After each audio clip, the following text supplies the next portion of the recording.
Hello, Sharon. Hi, Eric.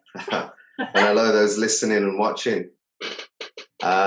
This, I believe, is episode number 3 of our podcast. And we're going to continue on with the fishbowl for the time being. And today it will be Sharon's turn to delve into the fishbowl. Great. Do you have it with you? Yes, I do. And what I want to say to the audience is, I just want to let you all know that this is really Eric and I sharing our ideas, thoughts, and experiences. And take what works for you and just leave the rest. You know, this isn't one size fits all kind of deal. I don't believe in those things. Fishbowl. I've been adding things to it. I find it helps me declutter the house. Ha ha ha. So. Are you just going to take one out yourself? I'm going to let you just take one now. Last time I take that out. Color. Well, it's funny because last time you asked for a color, and that's exactly, and I wasn't shooting for that. I just. So let's see what comes up. Blue again. I get quite kind of nervous when we do this. I was wondering if that made you nervous. Yeah, see, I kind of know what I put in the pot, right? For you, you're on the hot seat. Okay. It's so name your favorite success. Name your favorite success. So I notice how your concepts are kind of more abstract, and like my answer then becomes the topic of the cast, as it were. Name your favorite success. Okay, so the first thing that comes up to me is living life on your terms. So today's cast, ladies and gentlemen, is about how to live life on your terms, or living life on your terms. So I'm just going to let that sink in for a moment.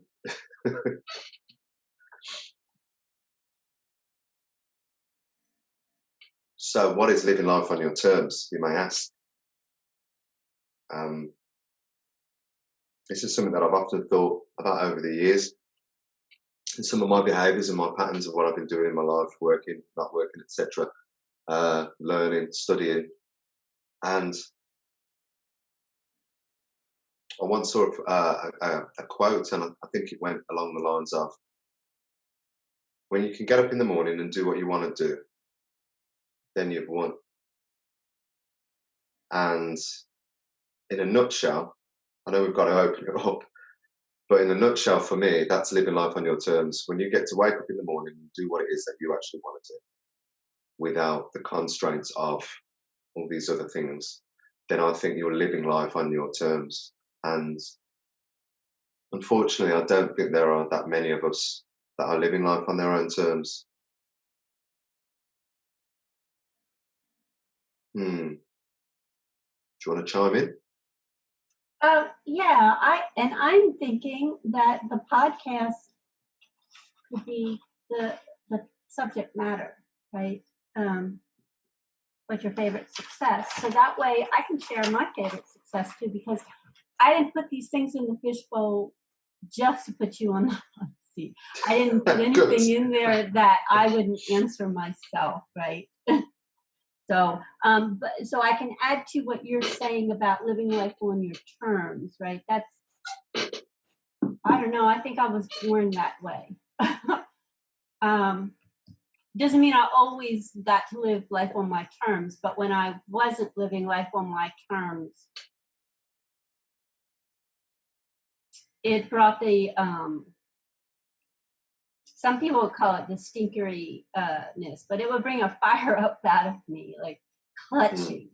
it's like, oh no, I'm drowning. Oh no, I've got to change. I have a huge sense of urgency for me with that.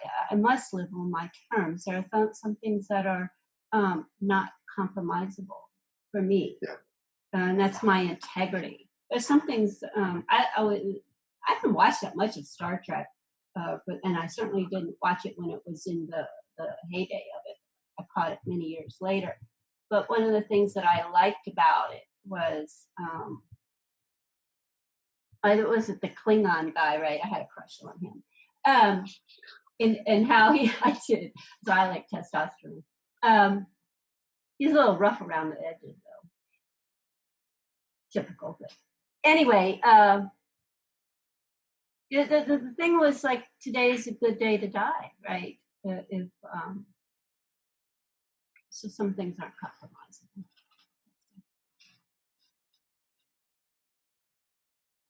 So why do you think so many just don't live life on their own terms? I'm still learning. Probably one of the greatest gifts I get from doing the work I do is I become aware of, I guess, how we all have learned to deal with that, right? And so everybody has their own unique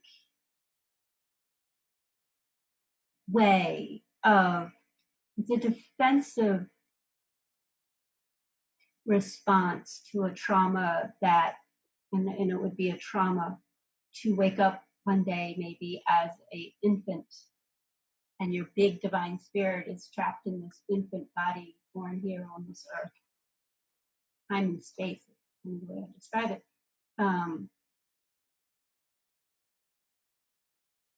That's trauma.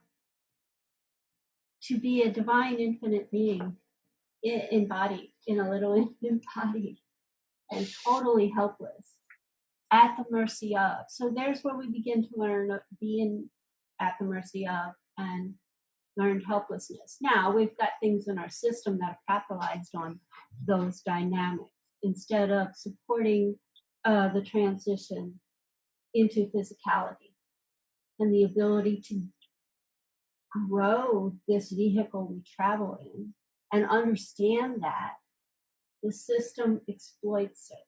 And so there's this interesting game going on that few people understand. Few people, we came in, I guess, with amnesia or something weird because we don't remember our truth. And then it gets taken advantage of, right? So that's kind of where I think it is. Something broke. Something broke. And we got defensive. How we respond to that brokenness is a defense pattern that we develop, which begins, it's our first lie. And we build our life on that first lie. Because no one knows how to tell us the truth. Because they haven't worked it out yet. Interesting. Bring me all the babies. Let me have the babies. You know, let me work with the babies. If I had my way, that's where I would be, working with the babies and teaching them the stuff, right? But the truth is, I need to teach the adults so that they can teach their own babies. Some simple things. Once you understand, changes everything. That's the world I want to live in too. I'm going to live long enough to see it all happen. I already see myself there. So if we go back to your first question, the topic point before I sort of shifted it, it was about your success. So people we can go both ways. Well, people would see what they're doing as successful. For instance, I have, if I own my own house, I've got a few cars, I've got a beautiful wife, I'm successful, an A student, for instance, I've got lots of money in the bank, I'm socially popular, I'm a success. I'm successful, I've achieved, I'm leaving behind this, people love and revere me. Is that not living life on your terms? I don't know. I mean, I certainly. What I mean by that, Sharon, sorry, I'm interrupting you. Okay. People always talk, particularly, I always find that, and it seems to be a common thread, that the more people have externally, oftentimes, again, it's generalization, the less they seem to have inside. You know, they seem to think, once I've got this, I've won the lottery, or I have this money, I'll be okay. And what they actually find is that they're actually not. And many times they actually feel a lot worse, and they were better off before they had these so-called trappings of success. And there's so many ways to go up the mountain, right? There's not one path, because it's always going to bring it home to us one way or the other. So, like, adversity taught me a sense of urgency, and I never had complacency. Most people I know have their general needs met, and they don't move until they feel the heat. So, but I always felt the heat ever since I can remember. So that affected me differently than with others. It's sort of like, it's also how I've come to bless my adversity. I am so thankful that I came in here super challenged, because I really like where I am right now. I know what's going on. I can see. So even if I stop you then, just take that as an absolute 180 degrees flip. You said you're grateful of the challenge. So what being grateful of the challenge does is it doesn't hold any fear on you. It doesn't hold you back. It doesn't hold you down. It doesn't have you bemoaning your situation. Oh, I wish I didn't have this disability, or I was born in a more affluent place, or I hate my colour, or whatever it might be. I call that leaking energy. Exactly. So immediately you've got nothing that's resistant to that. And I think that is a real fabulous point to point out for people, is that how many of us bemoan our situation? You know, before we came on air, Sharon and I was discussing this, and I was doing a little bit myself, if I'm honest. But how many of us bemoan, you know, we look outside and see what other people have, and somebody may get jealous, or they may not think that they've got the wherewithal or the gifts or the abilities to change their situation, or it's because of their partner or their mother or whatever happened in the past. And that just creates resistance. If we talk on a higher level, you're actually, what you resist then persists. The thing that you're saying you actually don't want to do, you're only going to keep getting more of it, because that's where your focus is actually laying. You're talking about it, you're giving your energy to it, as Sharon said, and your thoughts are just. We can create in the negative. We create in the negative as well as in the positive. And it's unconscious for the most part, because it comes from, like I explained, the foundation of the first trauma. It's almost like an agreement to be here in this time and place is to experience brokenness. We came from wholeness, and we came here and we experienced brokenness. And then kind of the journey is to remember all of our bits and pieces back to wholeness and balance. That's right. That's the journey to me. That's how I see it. It's interesting again. I'm going to keep saying it's interesting, because to me it is all interesting. I think throughout this first 3 podcasts, one of the things we touched about, we will continue to talk about energy and vibration and alignment and resistance, because that's kind of really what it is. Yeah, moving on from that, it's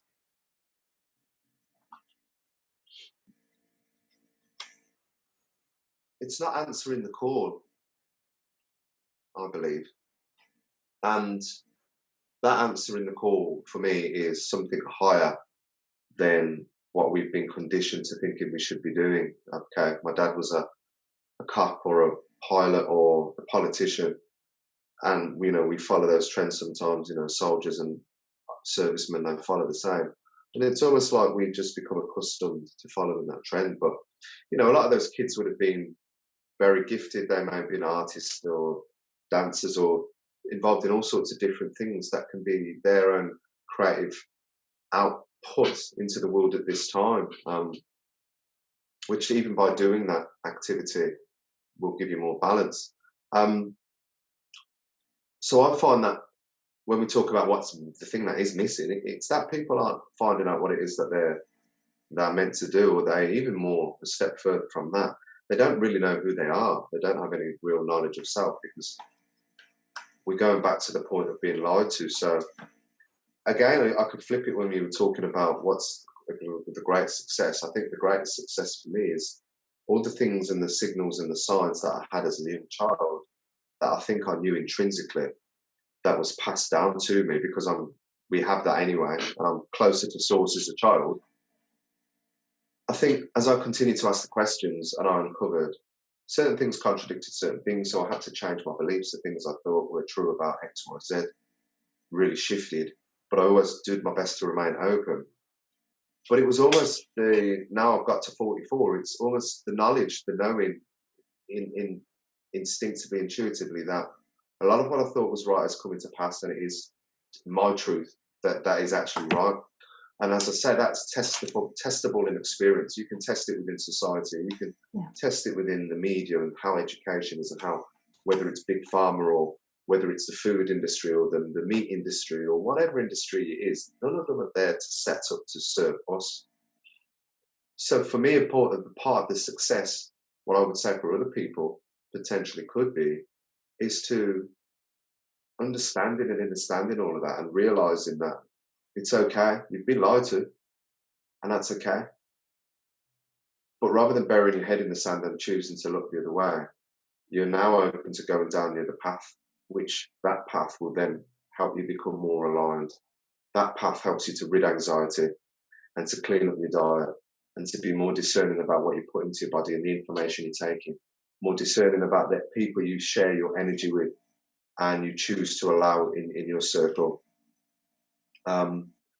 That to me is a form of success, which goes completely against the current paradigm, because it's a more better best. You know, I want to have more of this and be better than the person. And when that happens, you're just in a competitive mode, and it is survival of the fittest at that point. And when you do that, you're also then seeing yourself as separate. As when we see ourselves as separate, we fraction, we you know, and things become fractured because we want to hold on to what we've got and we don't want to give, we don't want to share, we don't see the similarities in us, we see the differences. And again, that's then playing that other game, when really when you tread the other path, you see the connections, you see the similarities with everything. And I think you become a lot more empathic. You can sort of learn to become less egotistical. You can look at yourself and realize that you your own shit up, really. It wasn't anybody else. But that can be a real massive bit of pill to swallow for people. But that takes me back to the original thing, which living life on your terms, you can't live on your true higher self terms until you've dealt with that trauma aspect. And that's what I was alluding to a moment ago, in so much as we're talking about this pretty much in every single podcast. It's going to keep cropping its head up, trauma, because it's so prevalent. It's a lot of causes. It's indicative of many causal factors for what's going on individually and collectively. And I think, again, the level of success is understanding and overcoming your own personal trauma, which, as a 44-year-old man, having studied this whole self-help, healing, whatever you want to call it, for 15, 20 years, I still haven't managed to overcome many of my demons and things that have prevented me, my own further success, or, you know, from within, as a father or as a lover, as a partner. And I have to be deadly honest to say that, because if I can't be honest to say that, then I haven't learned and I don't have any awareness of what's gone on. So the point then is, moving forward, is how do I, you, me, we move forward from that. So we're not staying in survival mode. We're able to finally heal, nourish, flourish, grow, and go and do what it is you actually want to go and do without feeling like you've got to be stuck in that box. And that's the elusive. And some people will go, oh, well, it's easy for you to say, Eric, and I've got this, I've got this, I've got this, I've got this. And that's true. We all have these things going on.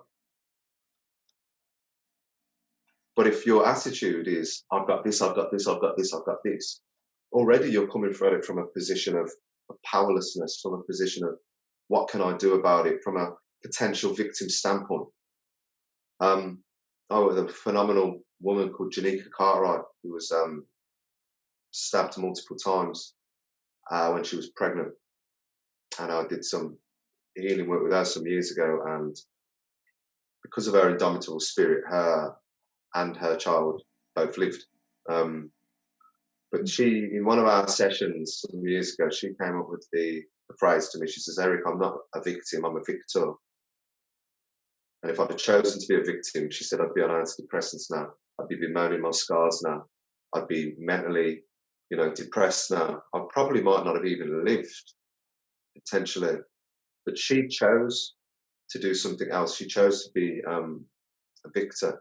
And she does a lot of work for restorative justice and for in that sort of arena. She's bringing a lot of awareness, and she's doing great work. So maybe that's her living her purpose, or beginning to live a purpose more. And I think it's very easy for people to poo-poo two people like yourself and I, just sat here waxing lyrical and talking about things that we've done and our own personal practice. But I always implore people to just suspend their beliefs long enough to realise that the current systems that we have in place aren't meant for us to grow. They're meant to keep us in a paradigm of fear. They're meant for us to eat shit food, to think crappy, to watch crap on the television, for us to then get ill, to go to mostly ill-educated doctors, and to be given a dose of something that isn't really going to get you better. It's just going to potentially sustain, or maybe you're going to get side effects and. So that model works phenomenally well. But at an individual level, I'll ask you, how well has that been working for you? Everybody knows somebody with stress, sickness, disease, anxiety, cancer, tumour, or someone's died in their family, or somebody can't leave the house, somebody's got skin issues, somebody's got this. And this dis-ease, I know we're kind of going macro again, but this dis-ease starts internally. Well, it starts externally by what's projected on us. We can get into whole, radiation, 5G, Wi-Fi's, whatever, we'll get there. Toxins and pollutants in the environment. But it's really the toxic and polluting environment that's been fostered and created inside our own minds that we need to heal from. And yes, you say a lot of it is trauma, but a lot of it is actually awareness, and a lot of it is actually not believing your own shit. Not believing the shit that we've had forced upon us, but more importantly, not believing your own shit and your own ego. Because what happens is, and we may get it in some of the comments, I've seen it on other people's channels, people trolling all the time, and it happens. Personally, I don't pay attention to it because, again, I'm not going to give it my energy. But essentially what happens when I talk to people about fact and fiction, I have a rule. And the rule is if it's looking to connect, then to me it's a truth. You can call it a universal truth. If it's looking to separate and divide, it's ego and it's lies. And everywhere that I see things that are evident, that's what I see. It's almost like a fabrication, an illusion of what's going on. As soon as something wants to separate, I support the Raiders and somebody might support the Steelers or whatever it is, or the Packers, and it's a division. And then we give that our energy when we go to work on Monday morning, and that's the conversation. And it's a slick game that we fall into without knowing it. But some people are astute. Some people are born that way. Some people learn it. Some people, whatever, look into it. And I think I've struggled with the whole success terms because of not necessarily having the whole constructive success financially, or in my business, or in my this, or my practice. It's that you know. Yet when I actually look at it, and the thing what I said initially was, can you get out of bed and do what you want on every day? And I pretty much can. Um, so when I sort of chastise myself for maybe not doing enough, I have to realise that there are billions of people who every day they get up and go and do things that they don't want to do. So what the topic of this discussion moving forward is for me is what is it somebody can do to maybe break that cycle and to begin to moving forward and start to dream, to start to take the risks, to start to step outside their comfort zone, to start to live the life that they really want to do in their heart and soul, but they've allowed that light to either diminish or just go out, or because they've got to pay the bills or the mortgage or whatever else it is that's preventing them from that. That to me is important, because you're then looking at people being able to live with more freedom. So I'm sorry if I sort of No. Roll. went on a little bit. That's Went on a little good. bit. That's good, dude. In my opinion, it's good. And of course, I can always go on a roll myself. So, But I got a question. Sorry, I know you was just about to go, and maybe you can hold that. Sorry. no, go ahead, ask me a question. I love questions. Because if you're not living life on your terms, whose terms are you living them on? And as we've already discussed, most people aren't living life on their own terms. Yeah. So there are very specific times where we know exactly whose terms we are living in. Let's use slavery for an example, right? Slaves, She's gone there. Huh? She's gone there. And they're very clear about whose terms they're living their life on, right? Mm. And it does create the othering. Okay, so to me, the first lie comes from the first break, which is, for me, I've come to understand it as just entering this time and space is we get broken. We don't come here whole, and then we don't remember who we are. And so we get a life that's built on all of that. And for me, that's why the reductionist science holds so strong in society. I mean, I've been looking at this for so many years. It's like, how could just quantum physics has been around for over 100 years, and how come that's not incorporated into our way we think? The lens, the way we perceive life through, right? But the greats have told us, right, that energy is where the answer is, and we're connected to everything. The healer's within. But how do you make that real in your life? So we when we actually have a problem, we go right into, oftentimes. So I had to learn. I mean, I didn't always know this. The work I teach now is what I learned over my 10-year journey, right? How do you break that victimization pattern? So yes, we can be, we're not victims. And I like that your friend realizes she's a victor. She's more than even a victor. I mean, she's extraordinary and always was. But we can get victimized. And so some of us that, I certainly had it for many years of my life, I felt at the mercy of things that were always bigger than me, or out of my understanding of how to control it or win from it. And so through my life journey, I have learned how to make it work for me. And my favorite understanding, in the last 10 years is now when I see adversity, it's like, first of all, I know what it means in relationship to my goal. So there's a whole dynamic that is very little talked about and understood that I can't wait to share it with the world. And of course, I get to do it with my clients. And once they get it, they're like, whoa, right? But there is this whole other dynamic of adversity, just the concept that as soon as it's there, it is the indicator light. Like in your car, you need oil, the indicator light comes on. The adversity is the indicator that this cage of finiteness that you're living in, you've outgrown it. And the adversity means you've got to get out of that. You need more information. So it's a signal. Right. And so it's like, yeah, let's pay attention to that. But most don't pay attention to the signal, do they they? don't, well, we've never defined it as a signal. So you watch all the movies, everything's programmed into all these hard problems. And yeah, there's some movies that are built on the hero's journey, but they don't teach you, or I haven't seen it in movies, that man, as soon as adversity kicks in, you're on. You're on. You're about to grow. But we don't get excited about that, because look, in 2009, when my life did a 360 and I lost virtually everything, even my sense of connection to spirit left. That was the one that freaked me out the most. No one told me I was about to have a big learning curve. I really thought I was going to die. And I came very close to it many times. Right? I went to the brink of it all. And then as I kept playing with it and working with it and trying to figure out how to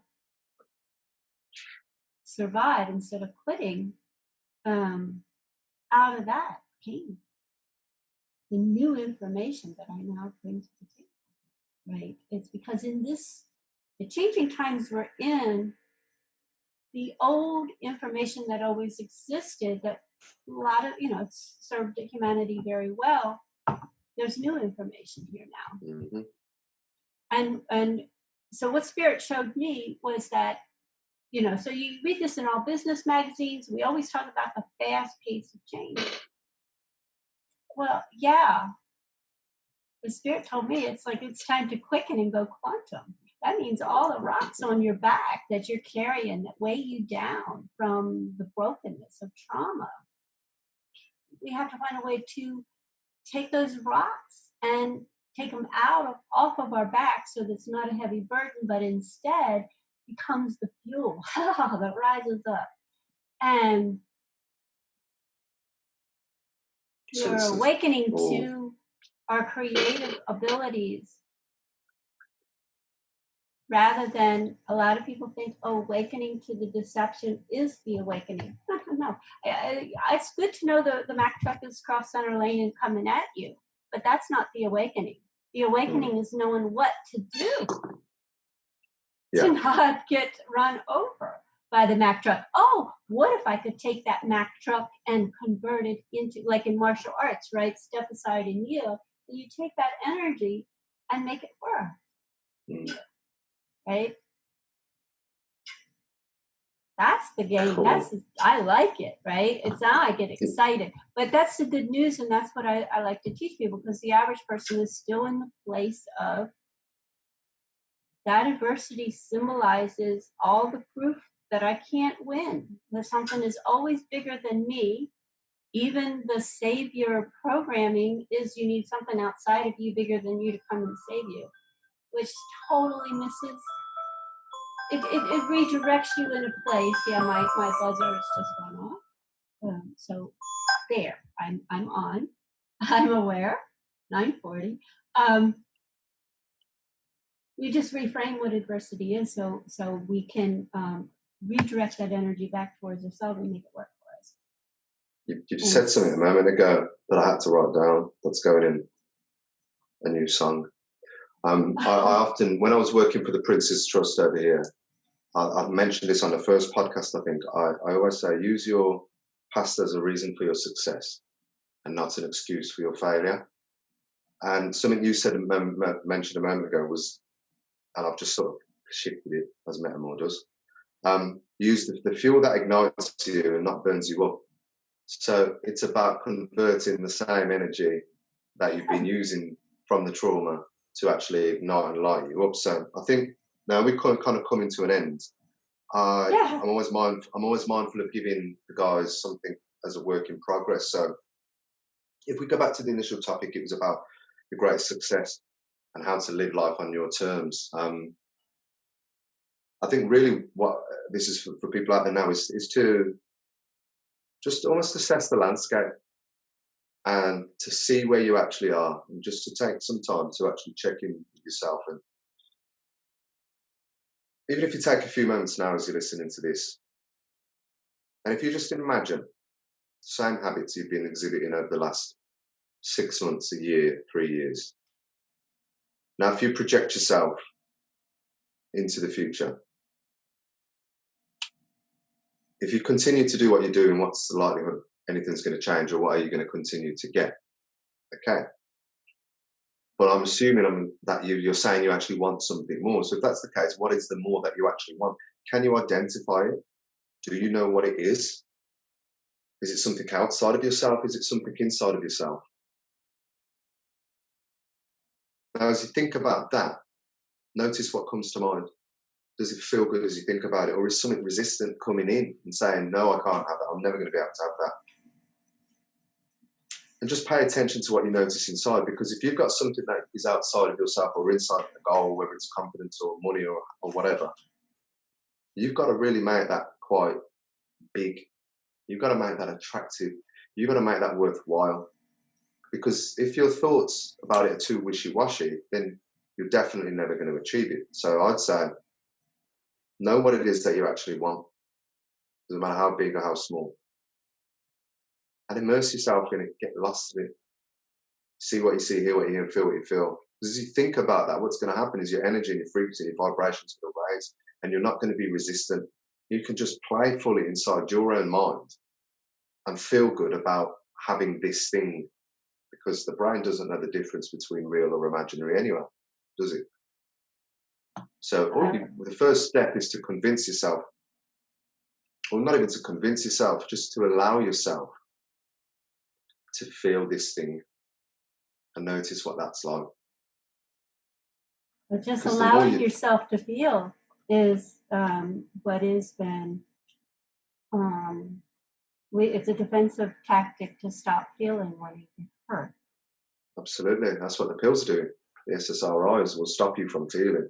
And that disconnects you from your heart. And there is a sinister design behind that. So I always, what I love about my work now is I show you what to do with those feelings so that you get on the hot seat with it, but not for very long. And how to convert that into that fuel that it ignites with your heart and your passion, so that you can create something better. Instead of being in stress response of fight, flight, and freeze. That's right. That we have an alternative. We're programmed to be in fight, flight, or freeze. That's the sign, the indicator, the symptom that you are experiencing powerlessness from being broken. And you got amnesia and you don't remember. So all we need to do is to remember who we are. So we do the song, don't we? We do the song, and you've just done it again. Metamore in session, listen for your benefit, because these rhymes are soon due for censorship. You've got amnesia, so you don't remember shit. Connecting your spirit because you've been neglecting it. We're dropping conscious vibes. This isn't an R&B tip, derived from study that's deep and eclectic. You'll feel it in the gut system enteric, so we make me blast off straight, get me stratospheric. The eloquence is evident and never irrelevant, because I'm gifted with a flow that's high ascent.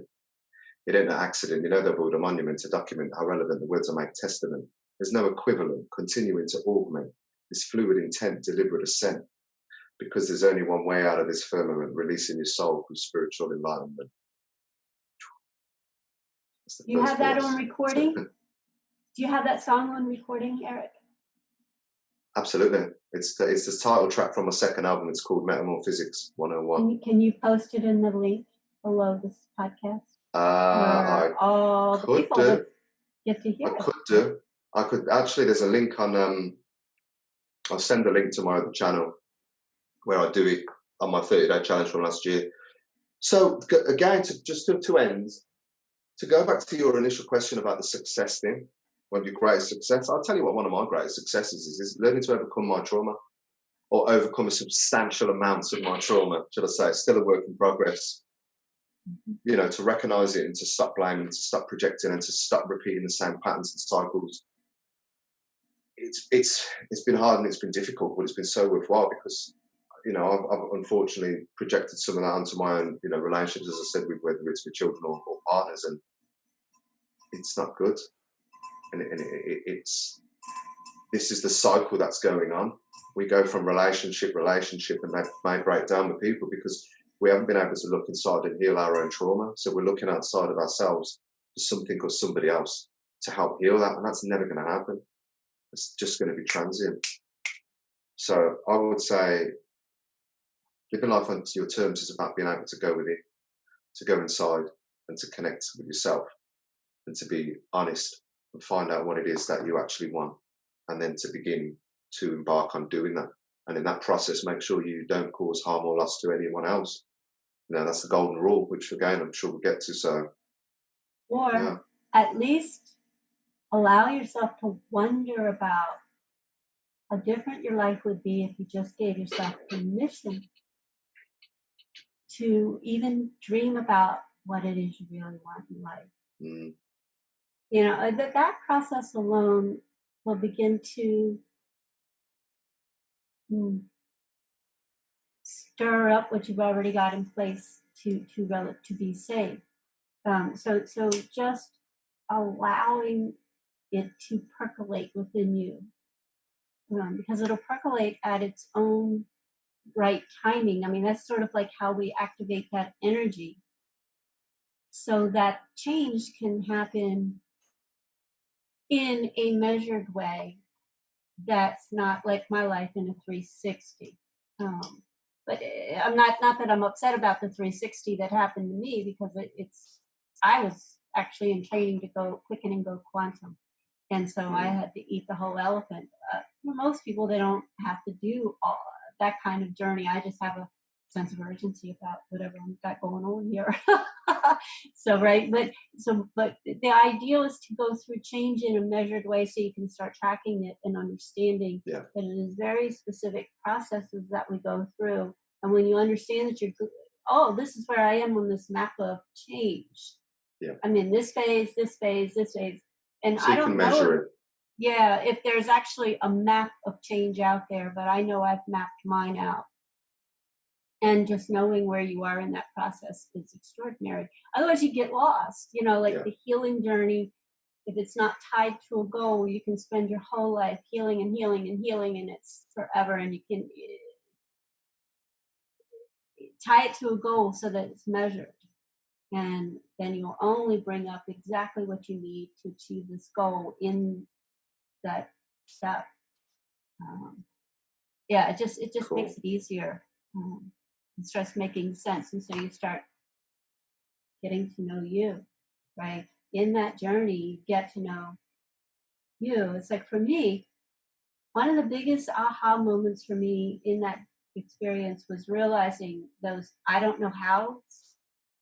That requires a part of you that does know how. Yeah, and it's in there. It is in there. And so it's like, how do you invite that part of you forward to come and work with you and do what you don't know how to do? And I like it. So it's like being in front of the camera triggered all of that for me. And that was the way I came to understand that. Well, if those of you guys out there haven't seen any of our earlier podcasts, this is only number 3. If you go back and listen to podcast number 1, where we discuss how to have more peace, you'll find a technique early on in that podcast, specifically, that would deal with you being able to find and connect to that place. So I'm going to end it there with this episode. It's been phenomenal. You've been wonderful yet again. I'd just like to say thanks to guys who listened and watched. Like, share, subscribe, please, because we're coming from a position of love, man. So I want to say, Sharon, thank you, and I'll see you soon. Yeah. I love you lots. And take care. Take care, guys. Bye. Bye.